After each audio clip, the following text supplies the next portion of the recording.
Her small hand was ice-cold against his shoulder. The child's whisper cut through the tension of the boardroom like a knife through silk. "Sir, they're going to kill Yuna tonight. Your own guards will do it." The room froze. Teacups paused midair. Every lieutenant's head turned. But the man this little girl had dared to approach was no ordinary boss. He was Kim Do-hyun, the ghost of Gangnam, Seoul's most feared Korean mafia lord. And what he did next would change everything. Stay with me until the end, because this story will leave you breathless. Before we begin, don't forget to like this video. Hit subscribe and comment where you're watch. It's a humid Thursday evening in Gangnam, Seoul, 2024. The private conference room on the top floor of Do-hyun's estate hummed with the quiet intensity of men discussing matters of life and death. This wasn't just any meeting room. This was Kim Do-hyun's war room. Mahogany panels lined the walls, concealing surveillance screens that monitored every corner of his empire.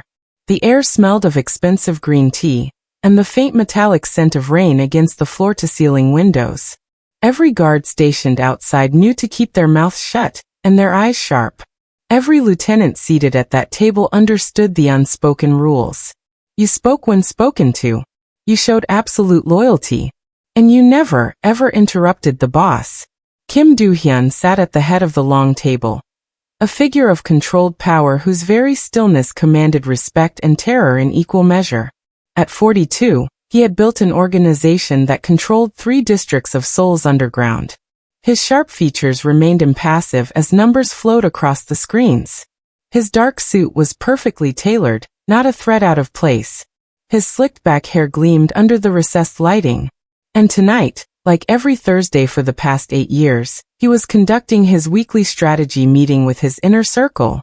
The conversation moved in hushed, efficient tones. Territory agreements were reviewed. Payment schedules were confirmed.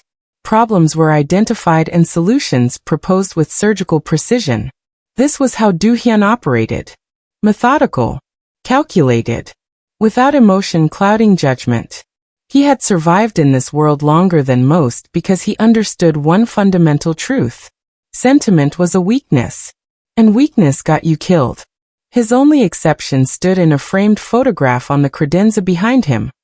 A smiling 8-year-old girl with ribbons in her hair. Kim Yuna. His daughter. The last piece of his murdered wife that he protected more fiercely than any territory, any alliance, any amount of money. She lived in a separate wing of the estate, shielded from his business, guarded by men he'd personally vetted. She was his heart, locked away where his enemies could never reach her. Or so he believed. But then something happened that would shatter every assumption Kim Do-hyun had built his empire upon. The heavy conference room door, soundproofed, locked, guarded, opened just a crack. Every head turned. Voices died mid-sentence. Young Tae-won, Do-hyun's head of security for 8 years, stepped forward, his hand moving toward the door with irritation flashing across his face. But before he could close it, everyone saw what had caused the impossible breach. A little girl, no more than 7 years old, slipped through the narrow opening like a shadow. Her clothes were simple, the plain brown uniform of a servant's daughter. Her dark hair hung messily around her face, as if she'd been running. Her wide eyes were filled with the kind of terror that only children who've seen too much carry. She looked like she had crossed an invisible battlefield to get here.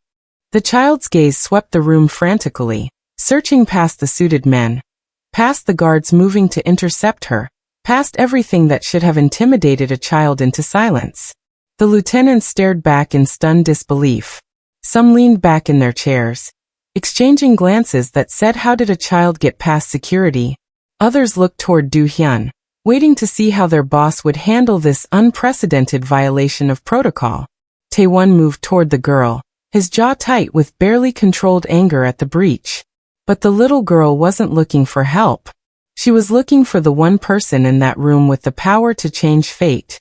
Her eyes locked onto Kim Do-hyun at the head of the table, and something in that terrified gaze recognized authority when she saw it. Maybe it was the way every man in the room oriented themselves around him. Maybe it was the expensive watch that caught the light, or the way he sat perfectly still while others shifted nervously. Or maybe, Just maybe, it was something deeper, a child's desperate instinct recognizing the only person who could actually do something. Without hesitation, Grace Miller ran straight toward him. The room held its collective breath. Do-hyun's guards tensed, hands moving instinctively toward their weapons. Young Tae-won lunged forward to grab the child. This was unprecedented. Impossible. No one approached Kim Do-hyun uninvited, especially not like this. Children didn't even exist in this room. The entire security protocol had just collapsed. But before anyone could stop her, the little girl reached Do-hyun's chair. Her small hands grabbed his shoulder, pulling herself up on her tiptoes to reach his ear. The guards froze, uncertain whether to shoot or wait for orders. The lieutenants sat paralyzed, watching their untouchable boss being touched by a servant's child covered in the dirt of desperation. And then she whispered those words that would haunt Kim Do-hyun for the rest of his life. "Sir, they're going to kill Yuna tonight. Your own guards will do it." The silence that followed Grace's whisper was deafening. You could have heard a pin drop in that conference room. Every eye was on Do-hyun, waiting to see how Seoul's most ruthless crime lord would handle this unprecedented breach of security. His reputation demanded he respond with cold fury. Anyone else who had dared interrupt his Thursday meeting would have been removed, questioned, and possibly eliminated depending on how they answered. Do-hyun's empire was built on a foundation of absolute control and zero tolerance for chaos.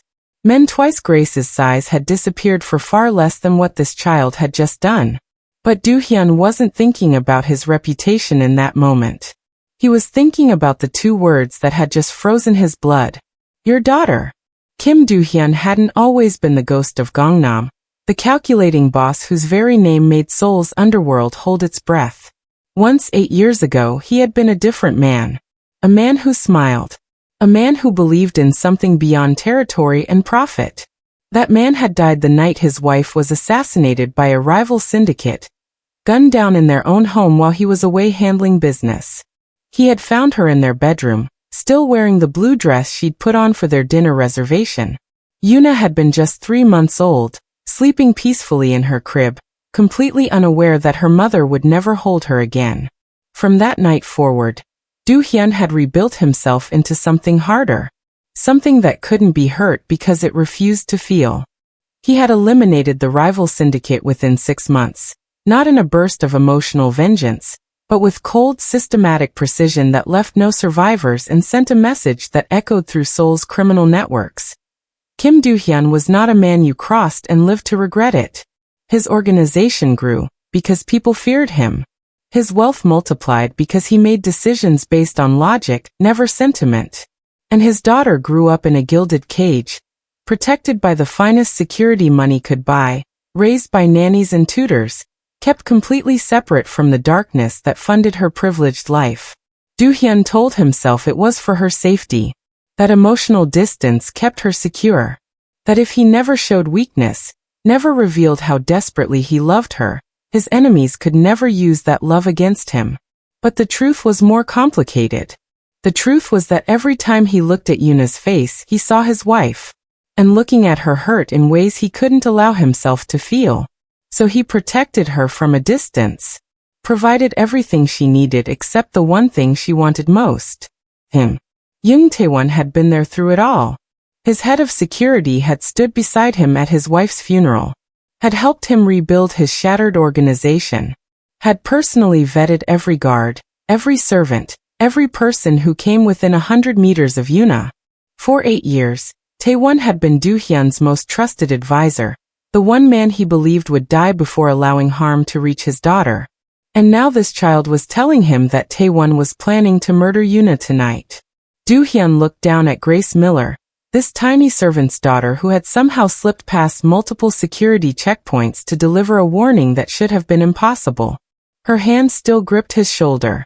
Her eyes held his with an intensity that seemed far too old for her small face. "What did you say?" he asked quietly, his voice so calm it was almost frightening. Grace's small body trembled, but her voice remained steady as she repeated the words that would change everything. "They're going to kill Miss Yuna tonight, sir. The guards. Mr. Young planned it all." The lieutenants around the table shifted uncomfortably. Young Tae-won stepped forward, his expression a careful blend of concern and controlled anger. "Boss, I apologize for this disturbance. The child must have slipped past the kitchen staff.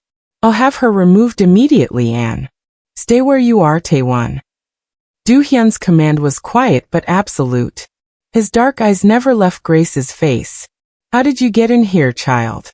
Grace swallowed hard, her courage wavering under the weight of so many powerful men staring at her. I came through the service elevator, sir. The one the cleaning staff uses. Guard Park was supposed to be watching it, but he left his post 15 minutes ago. He always does on Thursday nights during your meetings." Do-hyun's expression didn't change, but something flickered behind his eyes. Park Ki-soo abandoning his post was news to him. And how would a servant's daughter know Guard Park's schedule? "Because I watch, sir." Grace's words tumbled out faster now, desperate to make him understand before someone dragged her away. "My mother serves tea in the East Wing. I'm not supposed to be in the main house, but I see things. I hear things. Last week, I was hiding behind the garden wall when Mr. Young met with a man in a black car. They spoke in whispers, but I heard him say Miss Yuna's name. And the word tonight. And something about making it look like an accident during the security shift change." The room had gone completely still. Every lieutenant was watching Do-hyun's face, trying to gauge how their boss would react to such an outrageous accusation. Tae-won's jaw had tightened, his hand resting casually near his hip where Do-hyun knew he kept his sidearm. "Boss, this is clearly a child's overactive imagination," Tae-won said smoothly. "Or perhaps someone put her up to this. We should find out who sent her." "No one sent me." Grace's voice cracked with frustration and fear. "I came because Miss Yuna is kind to me. She shares her snacks when she sees me in the garden. She doesn't know she's not supposed to talk to servants' children, but she does anyway. And I can't let them hurt her. I can't." Tears spilled down Grace's cheeks now, but she didn't let go of Do-hyun's shoulder. Her grip was surprisingly strong for such a small hand. Do-hyun studied her face with the same intensity he used to evaluate business deals worth millions. He had built his empire on reading people, on detecting lies, on knowing when someone was trying to manipulate him. He looked for the tells, the shifting eyes, the rehearsed cadence, the artificial emotion. He found none of it in Grace Miller's terrified face. What he found instead was something he recognized from his own mirror 8 years ago. The desperate determination of someone who had already lost everything once and refused to let it happen again to someone they cared about. In that moment, Do-hyun made a decision that went against every instinct of self-preservation he'd developed. He chose to trust a 7-year-old girl he barely knew over the man who had stood beside him for 8 years. "Tae-won," Do-hyun said quietly, still holding Grace's gaze. "You're dismissed from this meeting. Wait in the security office. Don't contact anyone. Don't touch any equipment. Just wait." The temperature in the room dropped 10 degrees. Young Tae-won's face remained carefully neutral, but Do-hyun had spent 8 years learning to read that expression. He saw the microtension in Tae-won's jaw, the way his fingers flexed once, twice, before he nodded with practiced deference. "Of course, boss. Whatever you need." Tae-won's voice carried just the right amount of confused concern. He bowed slightly and left the room, closing the door with a soft click that somehow felt like a threat. As the door shut, Do-hyun's mind pulled him backward through time, to another night when everything he'd built had crumbled in an instant. 8 years ago, Kim Do-hyun had been a different kind of boss. Still calculating, still strategic, but not yet consumed by the paranoia that would come to define him. He had believed in balance, that a man could command an empire and still come home to warmth. That power and love weren't mutually exclusive. His wife Seo-jin had been his anchor to that belief. She knew what he was, what he did, and loved him anyway. Not despite the darkness, but because she saw the man he was trying to be beyond it. When Yuna was born, Do-hyun had made promises about the future, about eventually stepping back from the business, about giving their daughter a life that wasn't built on blood and fear. He had been naive enough to believe he could have both worlds. The rival syndicate, Park Sungmin's organization, had understood something Do-hyun hadn't yet learned. In their world, love was a target painted on everything you couldn't afford to lose. They came on a Thursday night, coincidentally. Do-hyun had been across town meeting with suppliers, believing his home was fortress enough. His security had been good, but not perfect. Not paranoid. He had trusted his perimeter, his guards, his carefully maintained reputation as someone you didn't cross. He had trusted wrong. The call came at 11:47 p.m. Just 4 words from his house manager. "Sir, you need to come home." Do-hyun had known from the man's voice that he was already too late. He found Seo-jin in their bedroom, still beautiful even in death. Still wearing the blue dress she'd chosen for the dinner reservation they'd never make. 3 shots, clinical and efficient. The kind of execution that sent a message. We can reach you anywhere, even in the place you feel safest. Yuna had been in her nursery, untouched, sleeping peacefully through the nightmare. The assassins had left her alive deliberately. Another message. We could have taken everything, but we're showing mercy. Remember who spared your daughter's life. Do-hyun had stood in that nursery for hours, watching his 3-month-old daughter sleep, and made a promise over his wife's cooling body. He would never be vulnerable again. He would never trust enough to be hurt. He would build walls so high and so thick that nothing could ever reach what remained of his heart. And Young Taewon had helped him build those walls. Taewon had been a mid-level security officer then, competent but not yet trusted with inner circle access. But in the chaos after Seo-jin's murder, when Do-hyun was reorganizing his entire operation with brutal efficiency, Taewon had distinguished himself. He'd been the one to track down 2 of the assassins. The one who'd implemented the new security protocols. The one who'd stood silent and professional during Do-hyun's darkest moments, never offering empty comfort, only cold competence. Do-hyun had promoted him, trusted him, made him the guardian of the one thing that mattered more than the empire itself. Now, standing in his conference room with a child's hand still on his shoulder, Do-hyun felt the foundations of those 8 years crack like ice. Do-hyun gently removed Grace's hand from his shoulder and knelt down until they were eye level. Up close, he could see the exhaustion etched into her young face. This child had been carrying a terrible burden, and the weight of it showed in the dark circles under her eyes. "Tell me everything," he said quietly. "From the beginning. What did you see?" Grace glanced nervously at the lieutenants still seated around the table, but Do-hyun's steady gaze brought her focus back. She took a shaky breath and began. "It started 3 weeks ago, sir. My mother, she cleans the East Wing and sometimes serves tea to the guards during night shifts. I help her sometimes, carrying trays, refilling cups. We're supposed to be invisible. That's what Mama always says. We're like ghosts, Grace. We see nothing, hear nothing, exist for no one." Her small hands twisted together as she spoke. "But I'm not good at being invisible. I watch people. I notice things. And I noticed that Guard Park's schedule changed. He used to work the north entrance on Thursdays, but suddenly he was moved to the service elevator. The one nobody important uses." Do-hyun's expression remained unreadable, but he was cataloging every detail. "Go on." "Then I saw Mr. Young meeting with people he shouldn't meet with. The first time was in the garden late at night. A man in a black Mercedes. They spoke Korean but with an accent I didn't recognize. Busan maybe. Mr. Young handed him an envelope. The man said something about the window closing and the girl." One of the lieutenants shifted in his seat. Do-hyun raised a hand without looking, and the movement stopped. "I didn't think much of it at first," Grace continued, her voice growing stronger now that she'd started. "Mr. Young meets lots of people. But then it happened again. Different man, same black car. And this time I heard him say Miss Yuna's name. Clear as anything. 'The daughter is the weakness,' he said. 'Remove her and he breaks.'" Grace's voice cracked on those last words. "I wanted to tell someone, but who would believe me? I'm just a servant's daughter. And Mama said if I caused trouble, we'd be thrown out.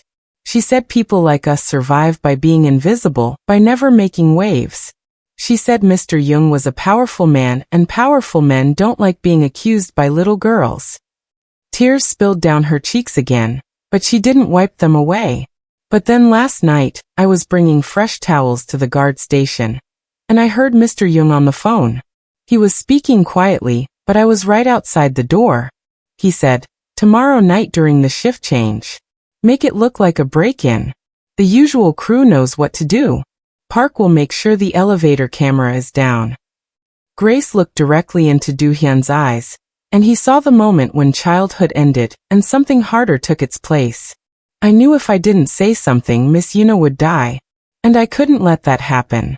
She's the only person in this whole estate who looks at me like I'm real, like I matter. So I decided her life was worth more than my mother's job, worth more than staying safe and invisible. She straightened her small shoulders. Worth more than my life if it comes to that. Do-hyun stood slowly, his mind already working through the implications like a chess master calculating moves ahead. If Grace was telling the truth, he had less than 6 hours before the shift change. If she was wrong, or worse, if someone had planted her with false information, he was about to make a catastrophic mistake based on a child's testimony. But something in his gut, the same instinct that had kept him alive for 2 decades in this business, told him Grace Miller wasn't lying.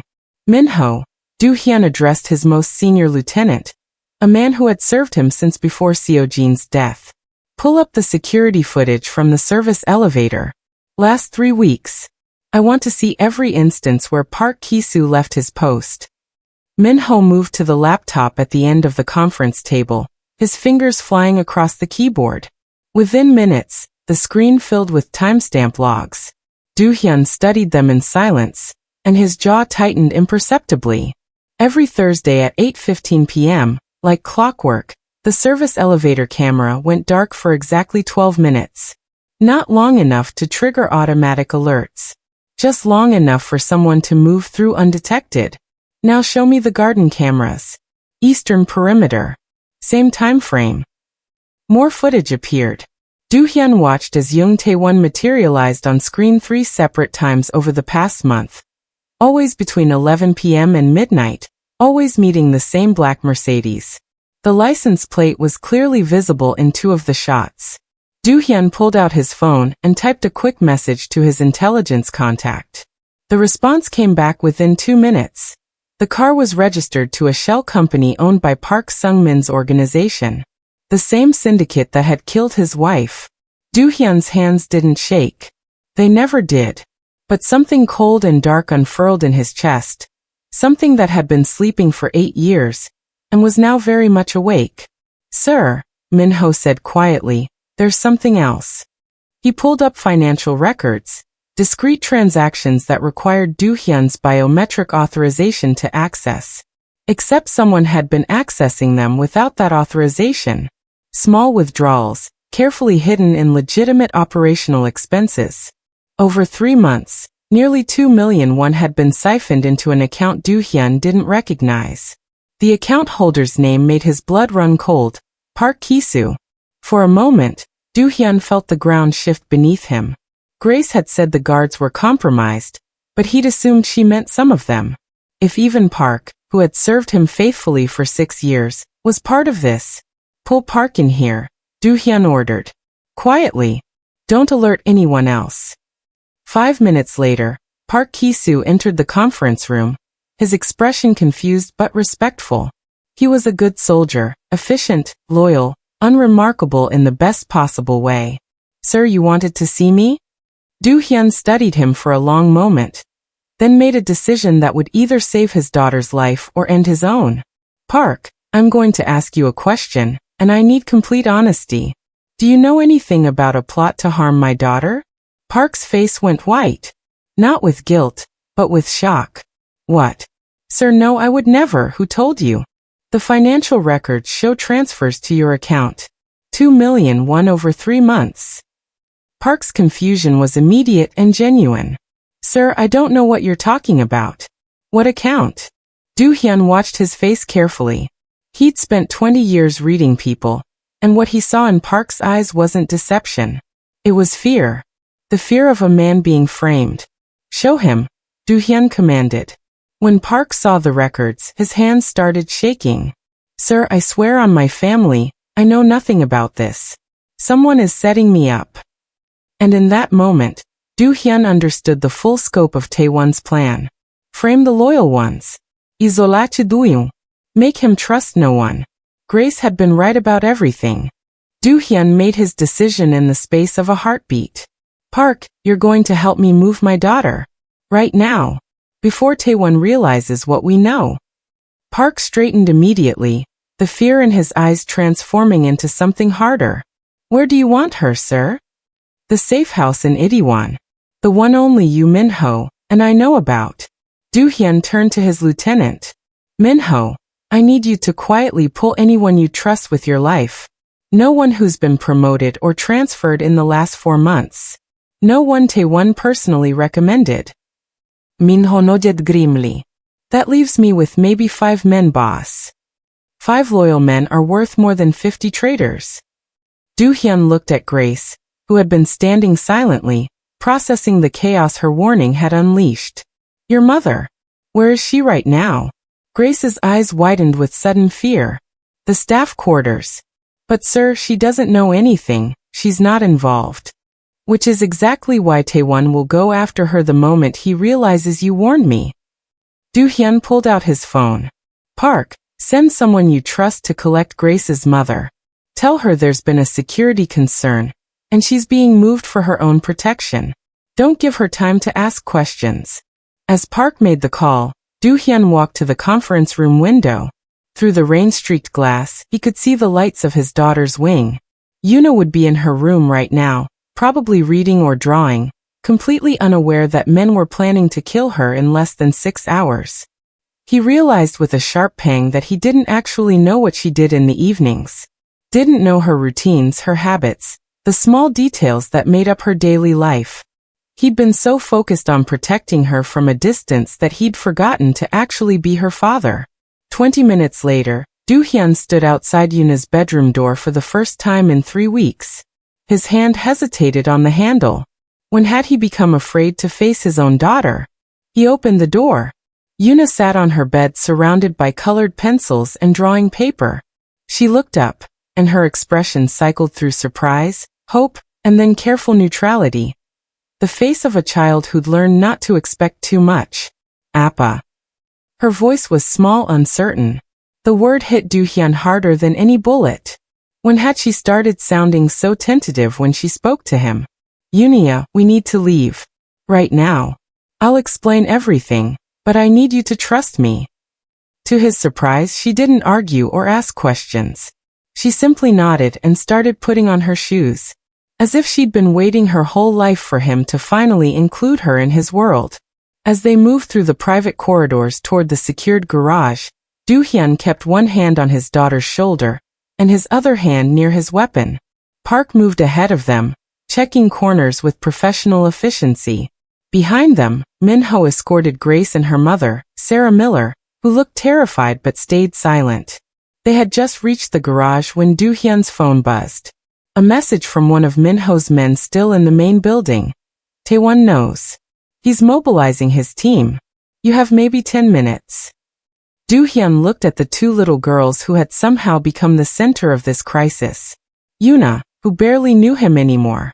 And Grace, who had risked everything to save a girl who'd shared snacks with her in a garden. Get them in the car, he ordered. We're leaving now. The attack was coming. The only question was whether they'd make it out before it arrived. They almost made it. The black sedan carrying Do-hyun, Yuna, Grace, and Sarah had just pulled out of the underground garage when the first shot shattered the rear window. Glass exploded inward. Sarah screamed and threw herself over both girls, shielding them with her body. Do-hyun twisted in his seat, weapon already drawn. Park drive. But Park was slumped over the steering wheel. A bloom of red spreading across his shoulder. The car swerved violently before jerking to a stop. Through the spider-webbed windshield, Do-hyun could see what Park had seen. 3 black SUVs blocking the exit ramp, and Young Taewon stepping out of the center vehicle with a weapon in his hand. Boss, Park gasped, blood seeping between his fingers as he clutched his shoulder. Take the girls. Service tunnel. Behind the storage bay. Go. Do-hyun didn't waste time arguing. He kicked open his door and grabbed Yuna with one arm while Minho, who'd been following in the second car, pulled Grace and Sarah from the wreckage. They ran for the storage bay as bullets sparked off concrete around them. Park Ki-soo, bleeding and barely conscious, somehow managed to restart the car.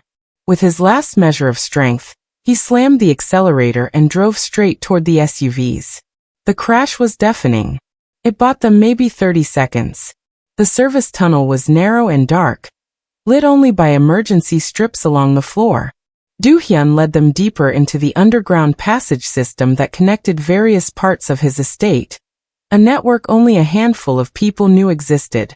Taewon shouldn't have known about it. But the sound of boots echoing behind them said otherwise.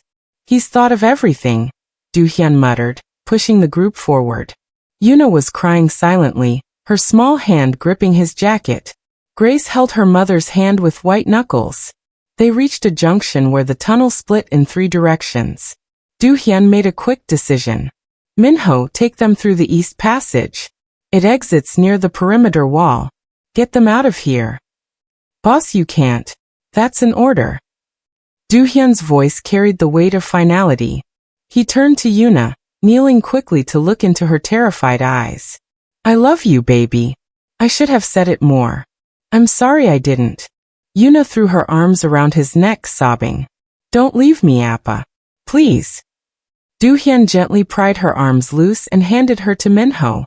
Then he stepped into the center tunnel, positioning himself as the obvious target. Taewon appeared moments later, flanked by 4 men Do-hyun recognized. All guards he'd personally hired, personally trusted. The betrayal tasted like ash. You always were too sentimental, boss, Taewon said, his weapon trained on Do-hyun's chest. That little girl whispers in your ear, and you throw away 8 years of loyalty? Park Sung-min was right about you. Your wife made you weak, and your daughter keeps you that way. Do-hyun's finger tightened on his trigger. You want to talk about weakness? You sold out for money. I built an empire. We're not the same. The gunfight erupted in the confined space with devastating intensity. Do-hyun took down 2 of Taewon's men in the first exchange, but a bullet grazed his side, sending fire through his ribs. He fell back against the tunnel wall, bleeding, outnumbered. Taewon stepped forward, weapon raised for the kill shot. And then a small figure launched itself from the shadows, Grace Miller, who had broken away from Minho and doubled back. She slammed into Taewon's legs with all her tiny weight, screaming with rage and terror. It wasn't much. Just a 7-year-old girl against a trained killer. But it was enough to throw off his aim. The shot went wide. And Do-hyun didn't miss his opportunity. His final bullet found its mark, and Young Taewon collapsed, betrayal and disbelief frozen on his face. The silence after the gunfire was almost worse than the violence itself. Do-hyun stood in the tunnel, blood seeping through his shirt, staring at the body of the man who had stood beside him for 8 years. Grace sat on the floor where she'd fallen after her desperate tackle, shaking uncontrollably but alive. Minho appeared with Yuna, Sarah, and 2 more loyal guards. They'd heard the shots and come back despite orders. The look on Yuna's face as she saw her father bleeding would haunt Do-hyun for years. Pure terror mixed with relief that he was still standing. But it was Taewon's last words that would haunt him more. As Do-hyun had knelt beside his dying security chief, Taewon had smiled through bloody teeth and whispered, "You did this to yourself, boss. You trusted no one, so no one could be trusted. You paid us to be loyal, but never gave us a reason to actually feel it. Park Sung-min just offered a better price for something you never bothered to earn." Do-hyun had wanted to argue, to say that loyalty should be unconditional, that betrayal was betrayal regardless of justification. But as he looked around at the bodies of men he'd hired but never truly known, he couldn't escape the uncomfortable truth in those words. The next 72 hours passed in a blur of police reports, carefully managed stories, and surgical strikes against Park Sung-min's organization. Do-hyun's intelligence network, what remained of it, traced the conspiracy back through shell companies and encrypted communications. Park Sung-min had been planning this for over a year, carefully recruiting Do-hyun's people, exploiting the emotional distance Do-hyun had created in the name of security. When they finally arrested Park Sung-min at his Busan estate, the rival boss had laughed. Kim Do-hyun, the ghost of Gangnam, taken down by his own ghost protocol. You built walls so high you couldn't see the rot inside them. Park Ki-soo survived his injuries. The bullet had missed anything vital, and he spent his recovery swearing vengeance against everyone who'd betrayed the organization. But when Do-hyun visited him in the hospital, Park said something that cut deeper than Taewon's accusation. "Boss, I stayed loyal because I believed in what we were building. But you never asked me why I stayed. You never asked any of us. You just expected it, paid for it, and assumed money was enough." Park looked away, his voice heavy. "Maybe if you had, you'd have known who actually cared and who was just waiting for a better offer."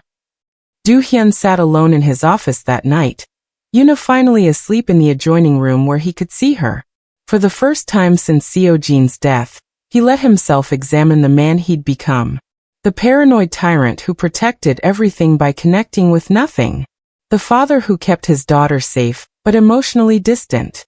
The boss who bought loyalty instead of earning it. He thought about Grace Miller, a 7-year-old girl who had risked everything because one act of kindness, Yoona sharing snacks in a garden, had meant something to her. Real loyalty freely given, born from genuine connection rather than fear or compensation. That little girl had understood something Do-hyun had forgotten. You can't protect what you refuse to love openly. He pulled out his phone and made a call. "Minho, I want you to set up a meeting with every member of our organization. Everyone. From the top lieutenants to the kitchen staff.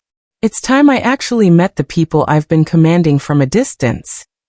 Minho was quiet for a moment. "Boss, that's a significant security risk." "I know," Do-hyun replied, looking at his sleeping daughter. "But living in a fortress of fear is a bigger one." 6 months later, Kim Do-hyun sat in a sun-filled apartment in Gangnam, watching 2 little girls argue over which color to paint a ceramic teacup. It was Sunday afternoon, and this had become his favorite part of the week. "Purple is more elegant," Yoona insisted, holding up her brush with the authority of someone who'd clearly given this significant thought. "But yellow is happier," Grace countered, her own brush poised over a matching cup. "Miss Yoona, not everything has to be elegant." Do-hyun smiled, actually smiled, at their bickering. Sarah Miller poured him tea from across the table, her movements no longer nervous as they'd been those first few weeks. She'd stopped calling him sir last month, though it had taken considerable effort on his part to convince her. "They're good for each other," Sarah said quietly, watching the girls. "Yoona teaches Grace about art and music. Grace teaches Yoona about, well, everything else." It was true. In the 6 months since that terrible night, the 2 girls had become inseparable. Grace attended the same elite international school as Yoona now. Her tuition paid by Do-hyun along with a trust fund Sarah had tried to refuse 3 times before accepting. They did homework together, attended the same art classes, and had sleepovers that involved far too much giggling for Do-hyun's sleep schedule. But more importantly, Grace had taught Yoona something Do-hyun never could have. That her father's world wasn't just darkness. That protection could coexist with presence. That walls didn't have to mean isolation. "Appa, come look," Yoona called, waving him over with paint-stained fingers. "Grace made one for you." Do-hyun stood and examined the teacup Grace shyly presented. It was yellow.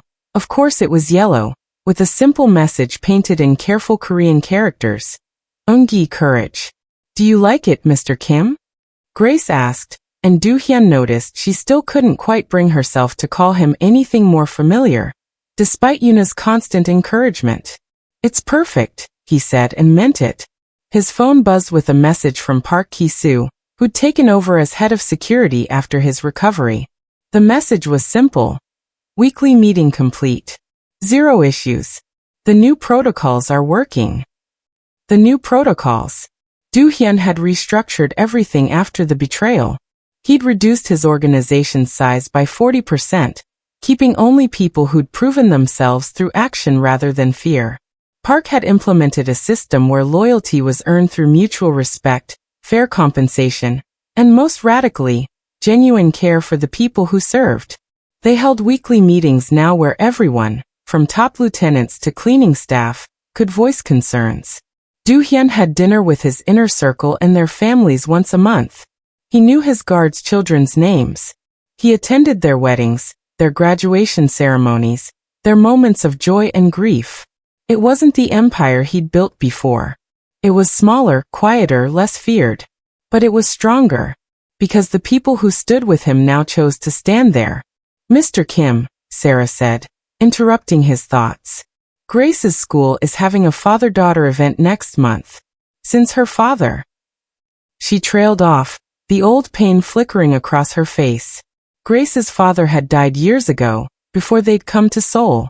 Grace looked up at him with those same terrified but brave eyes that had changed everything 6 months ago. You don't have to, she said quickly. I know you're busy, and I'm not really. I'll be there, Do-hyun interrupted. Both girls should have someone there. If that's okay with you, Grace. Grace's face transformed with a smile that rivaled the yellow paint on her teacup. Later, as Do-hyun drove home with Yuna chattering in the passenger seat about everything and nothing, he thought about that night in the tunnel. About how the smallest voice in his empire had spoken the loudest truth. About how a 7-year-old servant's daughter had saved not just his daughter's life, but his soul. He'd spent 8 years believing that strength meant standing alone, that trust was weakness, that love was a liability. Grace Miller had taught him that real courage wasn't building walls. It was having the strength to tear them down. That true loyalty couldn't be commanded or purchased. It could only be given freely by those brave enough to believe you deserved it. Appa, Yuna said, pulling him from his thoughts. Grace asked me something today. What's that? She asked if you'd adopt her. Make her my real sister. Yuna looked at him with hopeful eyes. Could we? Do-hyun thought about the little girl who'd slipped past his guards to save his daughter. The child who'd become part of their family not through blood or obligation, but through an act of impossible courage. Let me talk to her mother, he said. But he already knew his answer. The smallest guardian had saved them all. The least it seemed right to make her part of the family she'd fought so hard to protect.